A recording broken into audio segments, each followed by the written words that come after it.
오늘의 말씀 보도록 하겠습니다. 누가복음 23장 46절 말씀 보겠습니다.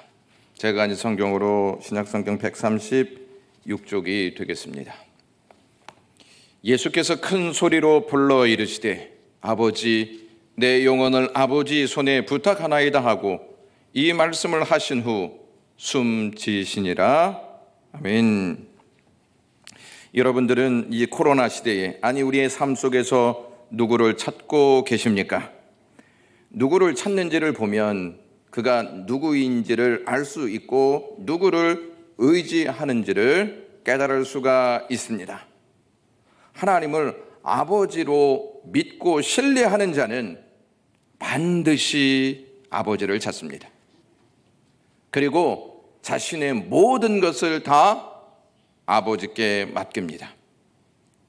자녀는 아버지께 맡기는 것을 머뭇거리지 않습니다. 우리 아버지시기 때문에 그렇습니다. 오늘 본문은 예수님께서 십자가상에서 마지막으로 하신 말씀입니다.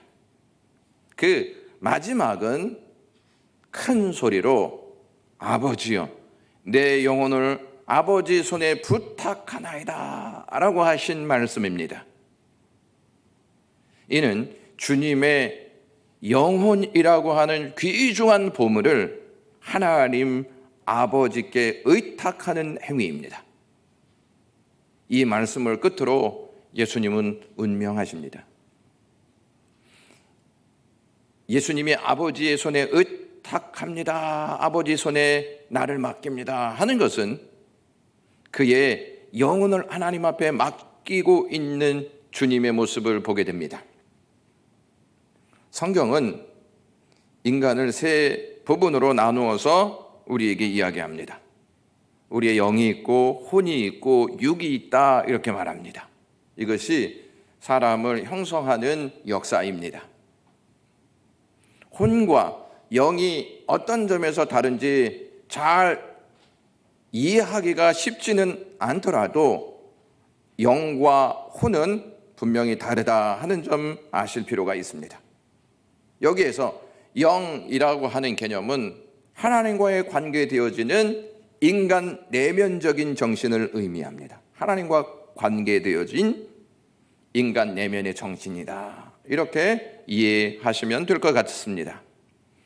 영은 복잡한 인간 존재에서 가장 상위에 해당된다. 이렇게 말씀드릴 수 있습니다.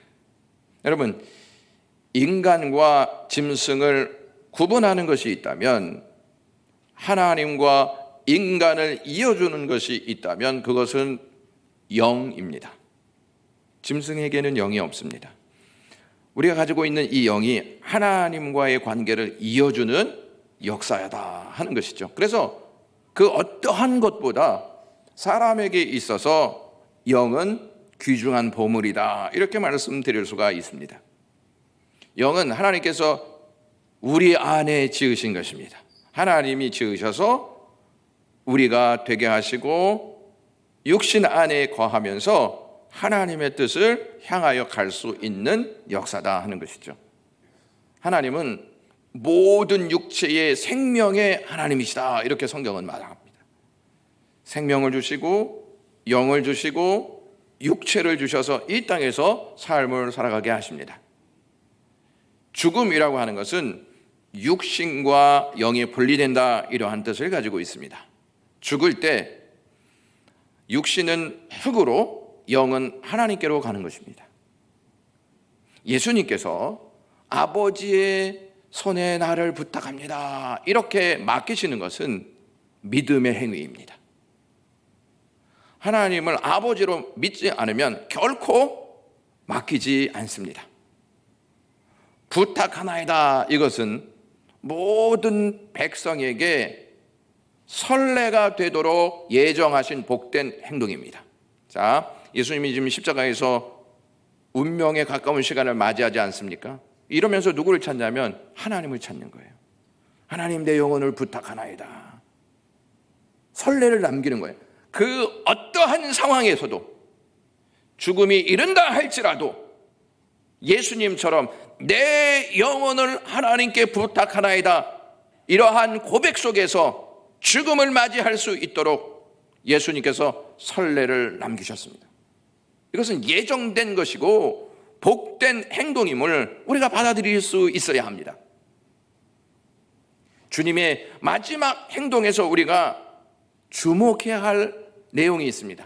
그것이 무엇이냐? 큰 소리로 외쳤다는 내용입니다. 여러분, 숨이 좀 헐떡거리지 않습니까? 죽음에 가깝지 않습니까? 그런데 어떻게 큰 소리를 낼 수 있습니까? 힘이 있어야 큰 소리를 내고 힘이 있어야 배 안에서 우러나오는 소리를 바깥으로 내뱉지 않습니까? 예수님께서 지금 큰 소리를 내신다는 것은 의도하신 바가 있기에 꼭 전할 내용이 있기 때문에 모든 사람이 이것을 반드시 들어야 하기 때문에 큰 소리를 내시면서 아버지 내 영혼을 아버지 손에 부탁하나이다 이렇게 외치셨다는 말씀입니다. 그러니까 조용하게 하나님 내 영혼을 하나님 손에 부탁하나이다 이렇게 하지 아니하시고 모든 십자가 아래서 듣는 사람들에게 큰 소리로 아버지여 내 영혼을 아버지 손에 부탁하나이다 이렇게 외쳤습니다. 적들이 똑똑히 들을 수 있도록 그를 죽였던 모든 사람들이 분명하게 들을 수 있도록 예수님께서 이렇게 외치셨습니다. 이렇게 외치심 안에는 너희들이 나를 죽이지만 나는 아버지 손에 있고 아버지는 나를 끌어안으신다. 나는 아버지께 소중한 존재다. 나는 지금 이 시간 너희들이 나를 죽이고 있지만 내 영혼은 아버지께 맡긴다. 이것을 알려주시려고 큰 소리로 외치신 것입니다. 여러분, 고난이 있을 때 어떠한 소리를 외치십니까? 힘겨운 일이 있을 때 어떠한 소리를 외치십니까? 죽는 상황에서 어떠한 소리를 외치십니까? 주님이 선례를 남기셨다는 말은 너희도 죽음의 현장에서 이렇게 해야 하지 않겠니? 라고 하는 말씀 아니겠습니까? 예수님이 십자가에 달려 계신 동안 예수님의 입술은 7번 움직이셨습니다. 왜 하필이면 7번일까요? 5번일 수도 있고 6번일 수도 있고 3번일 수도 있지 않겠습니까? 여러분, 사람이 힘들고 지칠수록 진이 빠질수록 말을 하나요? 말을 안 하나요? 여러분처럼 말을 안 합니다. 근데 예수님께서는 그 현장에서 7마디를 하십니다. 7이라는 숫자는 히브리어인들에게는 완성과 완전을 의미하는 숫자입니다. 7은 일을 다 이루고 쉼을 의미합니다. 완전하게 다 끝났으니 쉼을 얻는 시간이 7입니다. 하나님께서 세상을 창조하실 때 엿새 동안 하늘과 땅을 다 창조하시지 않으셨습니까? 그런 다음에 7째 날에는 보시기에 좋았더라 이렇게 말씀하시고 안식하십니다. 완벽하게 만드신 것을 보시고 안식하시는 내용이 창세기에 기록되어 있습니다. 마찬가지로 주님이 십자가에서 모든 말씀을 다 하십니다. 구속의 역사를 딱 이루십니다. 그리고 마지막 7번째 말씀이 내 영혼을 아버지 손에 부탁하나이다 이렇게 말씀하시고 숨을 거두십니다. 예수님의 사명이 완전히 이루어지고 예수님의 사명이 온전하게 이루어진 후에 하나님, 나는 이렇게 하나님께 모든 사명을 다 이루었습니다. 아버지 손에 나를 부탁합니다. 이렇게 말씀하고 계신 것입니다. 창조의 역사도 7마디, 구속의 역사도 7마디 종결지어서 우리에게 말씀하고 있습니다. 예수님께서 6번째 말씀이 이거 아니겠습니까? 다 이루었다. 하나님이 6일째 되는 날 다 이루셨습니다. 7일째 되시는 날에 하나님이 만드신 세상을 보시고 심히 보기에 좋았더라, 이렇게 말씀하십니다. 그리고 안식하시지 않습니까? 주님도 마지막 7번째 말씀을 하신 다음에 안식하십니다. 아버지의 처소로 가시기 위한 마지막 말씀을 하시는 것입니다. 죽어가시는 주님의 이 모습 속에 또한 7번 말씀하시는 이 주님의 모습을 보면서 우리가 3마디는 사람들과 관련된 말씀을 하시고 3말씀은 하나님과 관련된 말씀을 하십니다. 사람과 관련된 말씀은 이런 것이죠. 강도에게 말합니다. 오늘 내가 나와 함께 낙원에 있을 것이다. 함께 있으리라 하시는 말씀을 이 강도에게 주십니다. 또 사랑하는 제자에게 내 어머니다. 그리고 그 어머니를 맡기시죠. 또 구경꾼들이 몰려있는 그 현장에서 내가 목마르다, 이렇게 외치십니다. 사랑과 관련되어 있는 말씀을 예수님께서 하십니다. 또 다른 3마디는 하나님께 청하는 내용입니다. 아버지께 죄인들과 살인자들, 그들에게 하나님, 저들을 좀 용서해 주십시오. 저들의 죄를 저들이 알지 못합니다. 이렇게 하나님 앞에 용서를 구하는 청을 하나님께 합니다. 그리고 하나님과 사람들과 사탄의 역사 앞에서 승리의 감격을 외치셨습니다. 다 이루었습니다, 이렇게 외치셨습니다. 그리고 아버지 손에 자신의 영혼을 의탁합니다. 이렇게 주님의 7마디의 이 말씀들은 굉장히 의미가 있고 우리가 되새겨야 하는 말씀이다. 이것이 주는 의미는 우리가 생각하는 그 이상의 깊은 뜻을 가지고 있다 하는 것을 알 필요가 있습니다. 아버지여, 내 영혼을 아버지 손에 부탁하나이다. 자기의 영혼을 부탁할 정도이면, 자기의 가장 소중한 영을 하나님께 부탁할 정도이면, 죽음 가운데에서도 하나님께 부탁할 정도이면 절대적인 확신이 있었다는 말입니다. 절대적인 확신이 없었다면 주님이 이 기도를 하나님께 올릴 수 있겠습니까? 구주의 마지막 외침을 통해 발견할 수 있는 것은 오전에도 저희가 생각해 보았지만 구약 성경에 언급된 말씀을 성취하고 계시는 것입니다. 큰 소리로 외치는 이유는 하나님께서 구약 성경에 남겨놓으신 예언을 마지막 말씀을 통하여서 그들에게 알려주고 계신 것입니다. 시편 31편 5절에 이러한 말씀이 있습니다. 내가 나의 영을 주의 손에 부탁하나이다. 진리의 하나님 여호와여 나를 구속하셨나이다. 이렇게 말합니다. 하나님, 나의 영혼을 부탁합니다. 이 시편 31편에 기록되어 있는 내용을 주님께서 지금 십자가에서 외치고 있다는 사실을 아셔야 합니다. 아무런 생각 없이 무의식 중에서 그냥 내뱉은 말씀이 아니라 주님은 가슴 속에, 자기의 믿음 속에 구약에서 예언된 하나님의 말씀을 외침을 통하여서 세상에 선포하고 있는 것입니다. 구약에 예언된 이 말씀이 나를 통하여서 완성된다는 메시지를 예수님께서 이 말씀을 통해 주고 계신 것입니다.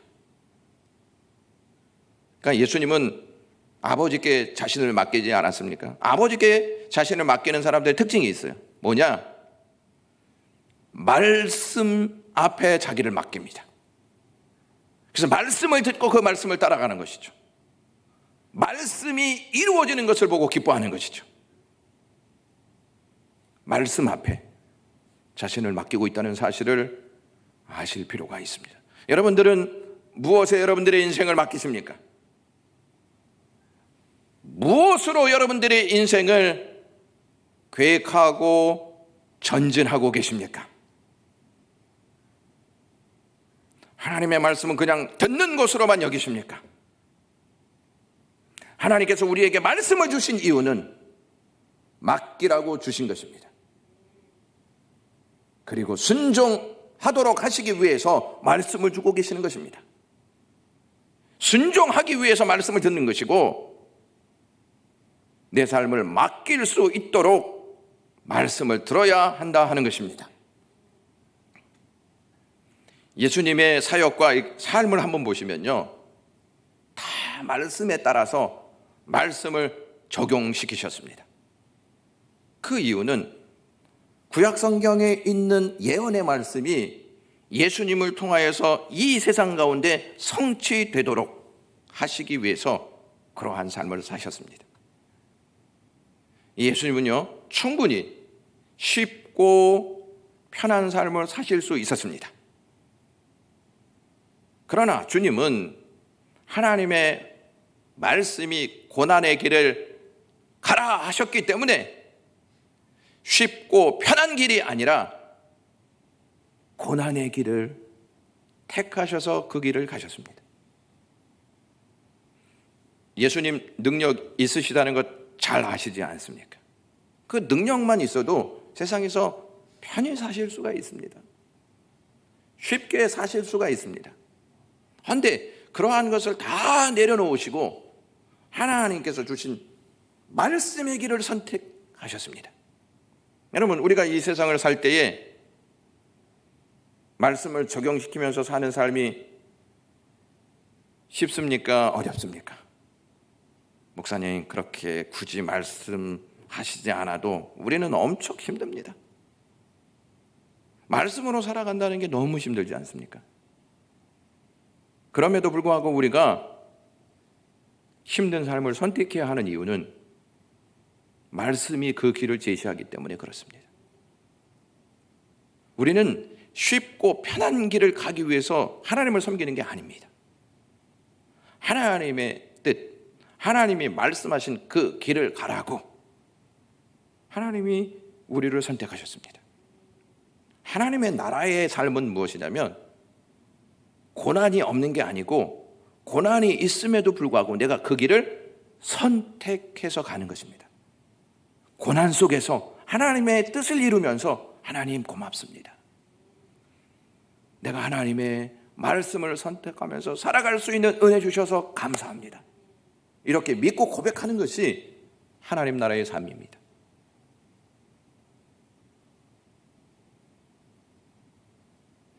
주님은 편한 삶을 주시옵소서 이렇게 기도하신 적이 없습니다. 예수님은 나의 뜻이 아니고 하나님의 뜻대로 하시기를 원하십니다. 이렇게 기도하시면서 십자가의 길을 가셨습니다. 여러분께서 하나님의 말씀을 들을 때 굉장히 마음속에 무거운 생각이 들 수도 있습니다. 그것을 지키기란 매우 어려운데 그것을 어떻게 지킬까? 그런데 그것을 지키면서 하나님 앞에 순종해 나가실 때 하나님께서 기뻐하실 뿐만 아니라 그 삶 속에서 하나님이 주시는 은혜의 놀라운 역사들을 우리가 경험하게 되어진다는 것입니다. 제가 요즘에 읽는 책 중에 하나님 살리시든지 데려가시든지 하세요라고 하는 책이 있습니다. 그 책의 내용은 이렇습니다. 아프리카에서 선교하고 계신 김종양, 박상원 선교사님에 대한 이야기입니다. 그들이 선교하면서 하나님의 나라의 삶을 살아가는 내용입니다.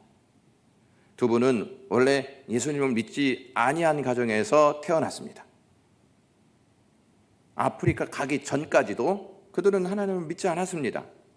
이 김종양 선교사님은 독일로 국비 장학생이 되어서 공부하러 갔습니다. 그곳에서 누구를 만나냐면 인격적으로 주님을 만납니다.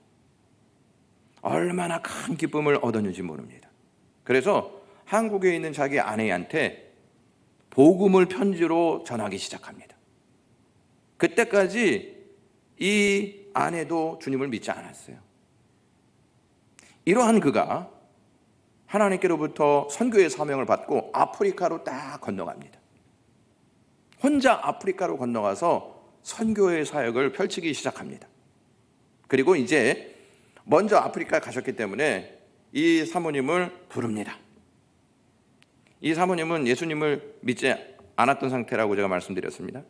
뭣도 모르고 남편의 부름이 있기 때문에 아프리카로 가게 됩니다. 그의 삶은 편했을까요? 쉬웠을까요? 편하지도 않았고 쉽지도 않았습니다. 고난의 연속이었습니다. 속된 말로 그 삶이 꼬이기 시작합니다. 먹을 것도 변면치 않아서 바나나를 먹고 밤에 잘 때 물을 먹고 잠자리에 누우면 그렇게 눈물이 많이 났다고 합니다. 내가 이렇게까지 여기에서 살아야 하는가? 고민이 엄청 많았던 것이죠. 아니, 내 남편이 선교사라고 해서 이곳에 왔는데 이러한 고생을 시키려고 나를 이곳에 불렀는가 하는 원망이 마음에서 많이 일어나기 시작하였습니다. 예수님을 만나기 전까지 이 사모님은 남편과 매일 싸웠던 것이죠. 그리고 이혼까지 생각했습니다. 나는 여기를 이제 떠날 것이다. 나는 도저히 여기에서 못 살 것이다. 그리고 점점 분노가 일어나기 시작하고 그 삶에서는 웃음이 이미 사라진 지 오래였습니다. 그러다가요, 이 사모님이 말라리아에 걸립니다. 말라리아 걸리니까 사경을 헤맵니다. 사경을 헤매니까 누구를 붙잡아야 하겠습니까? 남편을 붙잡겠습니까? 누구를 붙잡겠습니까? 병원에서도 이미 이 사모님은 아무런 답이 없다, 이러한 판정까지 났습니다. 주님께 붙잡습니다. 주님께 모든 삶을 다 내놓습니다. 거기서 깊이 주님을 만나게 됩니다. 주님의 은혜로 완쾌되어진 후에 이렇게 기도합니다. 하나님, 이렇게 살려주시니까 저는 이제 죽어도 감사, 살아도 감사라고 기도한 대로 살겠습니다. 살아도 감사, 죽어도 감사, 기도한 대로 살겠습니다. 인격적으로 주님을 만난 이 사모님은 하나님께 받은 은혜가 너무나 크다는 걸 알아요. 하나님을 몰랐을 때에는 내가 왜 이렇게 살아야 하는가 하는 불평과 불만이 많았는데, 환경은 똑같습니다. 어렵습니다. 근데 거기서 주님을 만나니까 원망과 불평은 다 사라지고 하나님의 은혜가 너무 깊고 오묘하다는 것을 알게 되어집니다. 이 사모님은 이 은혜를 깨닫고 어떠한 마음이 들었냐면 하나님께 뭔가를 좀 드리고 싶어 해요. 뭔가를 좀 드리고 싶어 하는데 드릴 게 아무것도 없는 거예요. 나를 구원해 주신 그 주님이 너무 감사해서 드리고 싶은 마음이 간절한데 너무 가난하기 때문에 드릴 것이 없어서 이 사모님이 하염없이 웁니다. 여기서 우리가 알 수 있는 게 있습니다. 환경은 달라지지 않더라도 주님을 만나느냐 만나지 않느냐에 따라서 반응이 다르다는 것이죠. 주님을 만나기 전까지는 편하고 쉬운 길 가고자 합니다. 그런데 주님을 만난 이후에 그 길이 고난과 아픔이 있다 할지라도 감사로 바뀌고 쉽고 편한 삶을 고집하지 않고 주님을 위해 고난도 택하게 되어진다는 것입니다. 사랑하는 영광교회 가족 여러분, 오늘 종여주일입니까? 종요주일입니까? 잘 들으셔야 돼요. 종여입니까? 종요입니까? 근데 두 번째인 것 같아요. 종료됐어요. 이제 4부 예배가 이제 거의 종료된 거예요. 3부 예배로 다 종료됐습니다.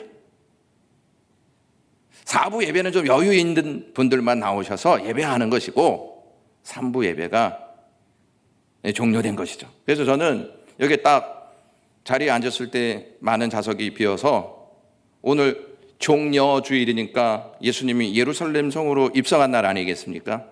그래서 우리 영광교회 가족 여러분들이 예루살렘으로 가셨는지 알았어요. 근데 가만히 생각해 보니까 비행기 값도 없을 것이고 삼부 예배 나오셨던 분들이 곧바로 예루살렘으로 갈 정도는 아니고 그럼 어디 가 계신가 이런 생각을 좀 했습니다. 종려주일인데 종료주일로 생각한다면 우리가 주님을 잘못 알고 있지 않은가 하는 생각을 해보게 됩니다. 우리는 말로 하나님을 찾고 의지한다고 하지만 우리가 원하는 환경이 조금이라도 틀어지면 불평과 원망이 서서히 올라와서 하나님을 의지하는 마음을 내려놓습니다.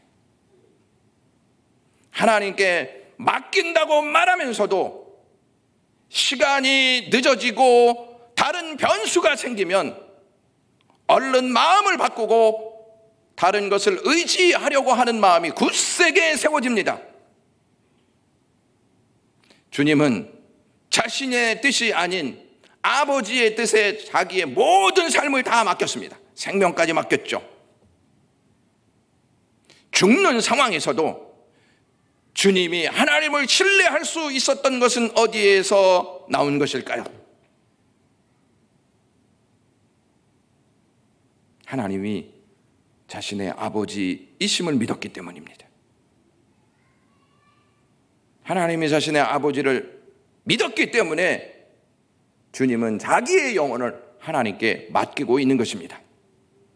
여러분, 아들과 아버지는 끊을래야 끊을 수 있습니까? 없습니까?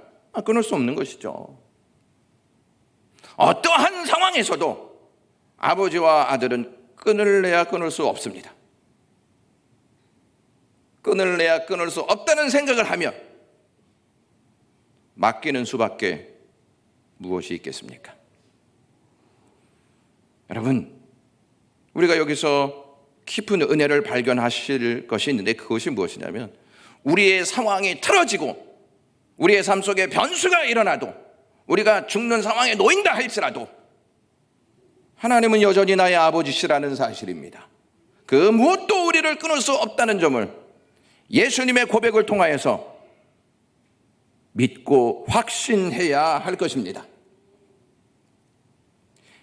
요한복음 14장에서부터 16장에 이르기까지 예수님은 마지막으로 제자들에게 말씀을 하십니다. 다락방 강화라고도 합니다.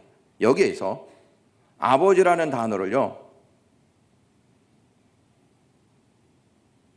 45번 45번 사용합니다. 야, 나 이제 죽는데 너희들이 잊지 말아야 할 것이 있어. 그게 무엇인지 아니? 하나님은 여전히 나의 아버지죠. 내가 비참하게 죽어도 하나님은 여전히 나의 아버지시지. 너희들이 그것을 잊어서는 안 돼. 45번 이것을 말씀하십니다. 그리고 17장에 가서는요 예수님의 기도가 나오는데 대제사장의 기도가 나옵니다. 여기에 아버지라는 단어가 6번 나옵니다. 아버지라는 단어를 6번 사용하시고 오늘 이 본문에서 아버지를 딱 한 번 사용합니다.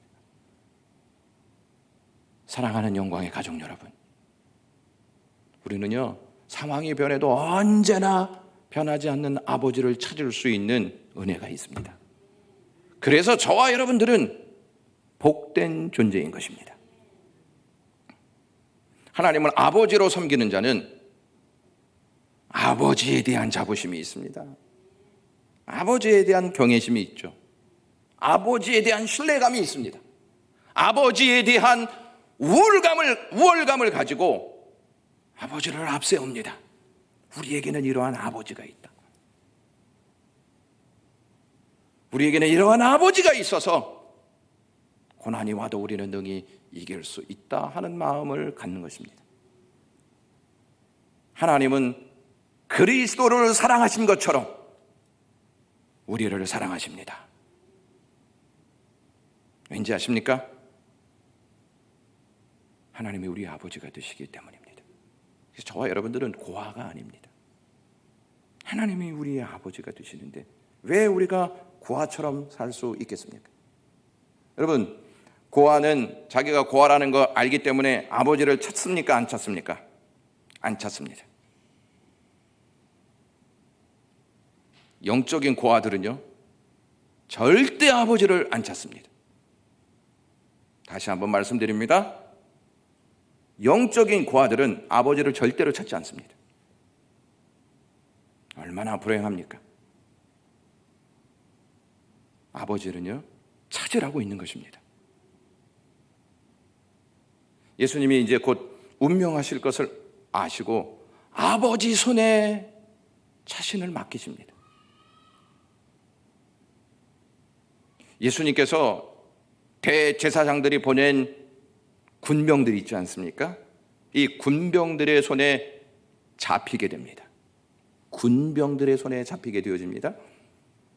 그리고 사람들의 손에 시달리게 됩니다. 뺨도 맞으시고요, 사람의 손에 가시관도 쓰임을 받게 되어지고요, 사람 손에 십자가에 못 박히게 되어지고요, 사람 손에 폭행을 당하십니다.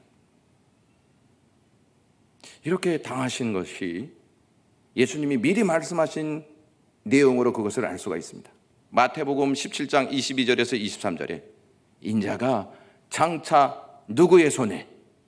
사람의 손에 넘기워 죽임을 당할 것이다. 이렇게 사람의 손을 언급하십니다. 또한 예수님이 겟세마네 동산에서 기도하십니다. 그리고 제자들에게 이러한 말씀을 마태복음 26장 45절에 하십니다. 이에 제자들에게 오사 이르시되 이제는 자고 쉬라. 보라, 때가 가까이 왔으니 인자가 누구의 손에?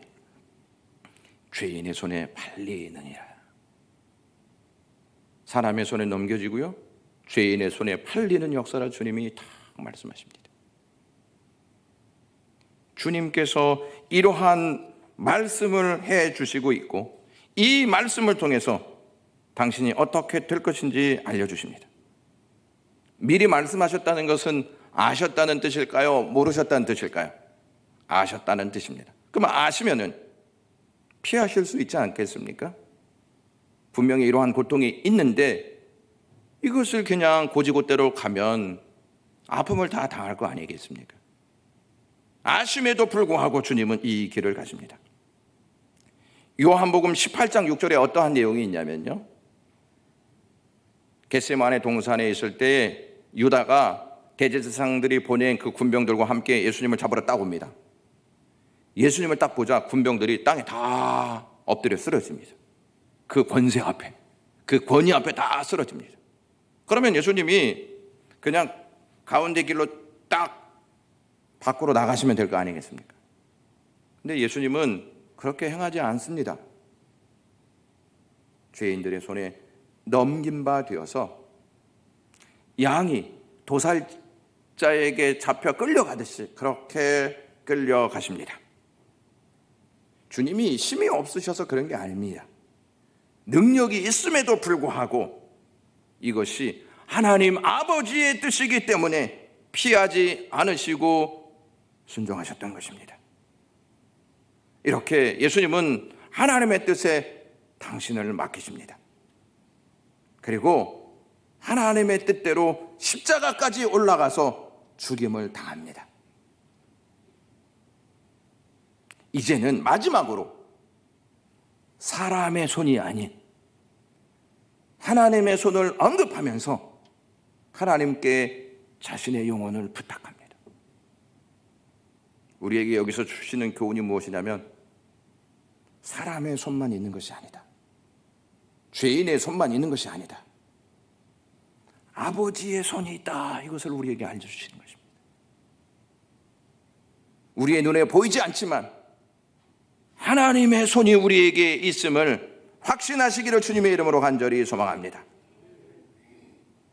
이렇게 하나님의 뜻에 자신을 맡기셨던 주님은 마지막에 자신의 영혼을 하나님께 부탁하면서 이제는 더 이상 사람의 손에 시달리지 않는 놀라운 은혜가 그에게 주어지게 됩니다. 악한 자들의 재량권에 더 이상 시달리지 않습니다. 더 이상 수치를 당하지 않습니다. 하나님 아버지는 주님의 권익을 이제 예수님의 손에 넘기십니다. 그래서 이제 예수님은요, 한동안은 사람들이 손가락질을 하고 사람들이 이 동네에서 떠나라 이렇게 이야기하지 않았습니까? 심판주로 오실 그분이 불법을 행하는 자들아 이제 내 곁에서 떠나라 이렇게 말씀하시는 분으로 바뀌게 되어집니다. 한때는 사람들이 예수님을 심판했지만 이제는 주님이 심판주로 오실 것입니다. 주님은 죄인들의 손에 넘겨지셨지만 예수님을 붙잡아 둘 수가 없었습니다. 왜냐하면 다시 살아나셨기 때문입니다. 부활의 아침에 천사들은 여인들에게 주님이 어떻게 살아나셨는지를 누가복음 24장 6절에서 7절 이렇게 언급합니다. 여기에 계시지 않고 살아나셨느니라. 갈릴리에 계실 때 너희에게 어떻게 말씀하셨는지 기억하라. 이르시기를 인자가 죄인의 손에 넘겨져 십자가에 못 박히고 제3일에 다시 살아나야 하리라 하셨느니라 한데 이렇게 말합니다. 이제는 죄인의 손에 없다. 우리 주님은 하나님의 손에 의하여 부활하셨다. 이것을 말합니다. 하나님의 손에 당신의 영혼을 부탁하지 않으셨습니까? 부활하셨습니다. 다시 살아나셨습니다. 다시 살아나신 주님은 우리의 참된 구원자로 우리를 구원하셨습니다. 누가 우리 주님을 붙잡아 둘 수 있겠습니까? 누가 우리를 고난의 손에 붙잡아 둘 수 있겠습니까? 어쩌면 우리는 이러한 고통을 하나님 앞에 하소연할 때가 많이 있습니다. 나는 늘 고난에 붙잡혀 삶을 살아가고 있어. 그리고 고통과 고난은 우리를 놓아주지 않을 것 같아. 평생 이렇게 시달리다가 죽을 것 같아. 이러한 하소연을 하기도 합니다. 여러분, 우리가 반드시 아셔야 될 것은요, 우리가 이 땅에 삶을 살 동안 고통과 고난은요 우리를 계속 잡아두려고 할 것입니다. 슬픔은 우리를 잡아두려고 할 것입니다. 아픔을 잡아두려고 할 것입니다. 그러나 우리는 영원히 묶이지 않습니다. 저와 여러분들이 똑똑히 이 사실을 아셔야 합니다. 십자가에서 주님을 묶어놓지 못했습니다. 예수님 부활하셨기 때문에 그렇습니다. 우리는 주님을 보고 고통과 슬픔이 우리를 잡아둘 수 없음을 확신하셔야 합니다. 언젠가는 우리가 자유하게 될 것입니다. 우리에게는 하나님 아버지가 계시고 승리하신 주님이 계시기 때문입니다. 승리하신 주님은 우리의 손을 꼭 잡고 계십니다. 여러분, 유명한 흑인 인권 운동가였던 마틴 루터킹 주니어 목사님이 계십니다. 이분이 인권 운동을 하기 위해서 엄청난 고통을 당하셨습니다. 인권을 이 땅에서 많은 사람들에게 알리고 자유와 해방을 주기 위해서 몸부림쳤습니다. 그러니 백인 우월주의자들이 있지 않습니까? 이들에게 엄청난 고통을 받았어요. 언제 죽을지 모른다는 생각을 했습니다. 생명의 위협을 너무 자주 당하였기 때문에 늘 불안했습니다. 자주 사경을 헤맬 때도 있었습니다. 그럴 때마다요, 그분이 부른 찬송이 있습니다. 여러분들도 아시는 찬송인데요. 주님이여 이 손을 꼭 잡고 가소서. 약하고 피곤한 이 몸을 폭풍 후 흑암송 해치사 빛으로 손잡고 날 인도하소서.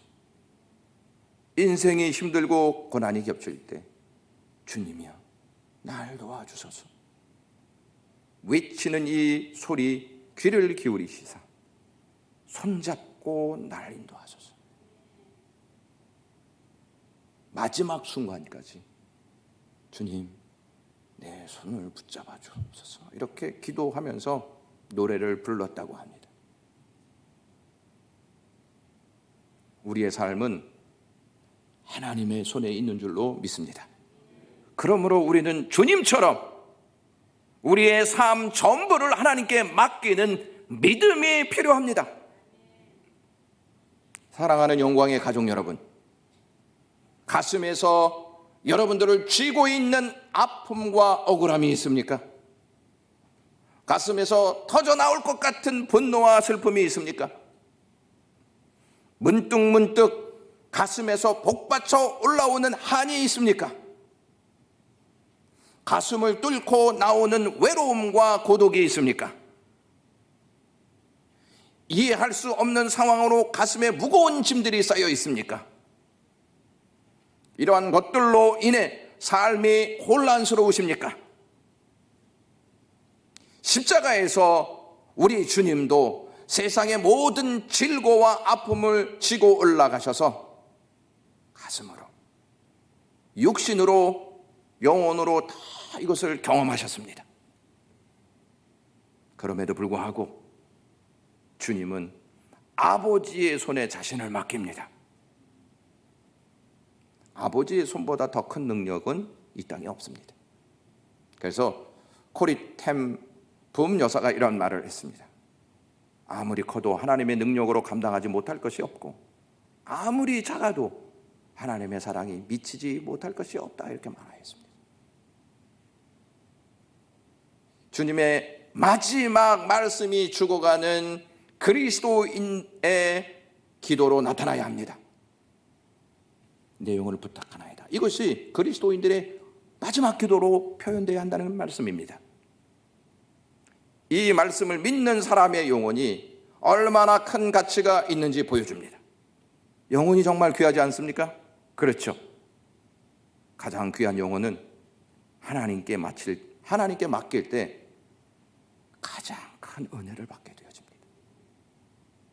우리의 주된 걱정과 큰 염려는 안전한 주님의 손으로부터 우리의 영을 빼앗아 갈 수가 없습니다. 저와 여러분들은 문제로 가득한 세상에 살고 있습니다. 이러한 세상에 우리의 삶과 우리의 영은 우리 스스로 돌볼 수가 없습니다. 보호할 수가 없습니다. 더더욱 죽음에서 그렇습니다. 삶에는 많은 시행착오와 유혹이 있습니다. 우리의 영혼은 사방으로부터 위협을 받습니다. 사면에 위험과 함정이 있습니다. 이 세상은 사탄과 연합하여서 우리를 대적합니다. 그런데 우리의 아버지는 우리와 연합하십니다. 우리는 세상의 기세를 때때로 맞으면서 주저앉고 싶은 마음이 들 때도 있습니다. 그러나 우리에게는 세상을 만드신 하나님 아버지가 계십니다. 그분은 아들을 주시고 아들을 통해 종일 우리에게 손을 내밀고 계십니다. 로마서 10장 21절 말씀이 이렇습니다. 이스라엘에 대하여 이르되 순종하지 아니하고 거슬러 말하는 백성에게 내가 종일 내 손을 벌려노라. 지금도 하나님의 손은 우리 앞에 있습니다. 믿음으로 붙잡으시기를 간절히 소망합니다. 기도하겠습니다.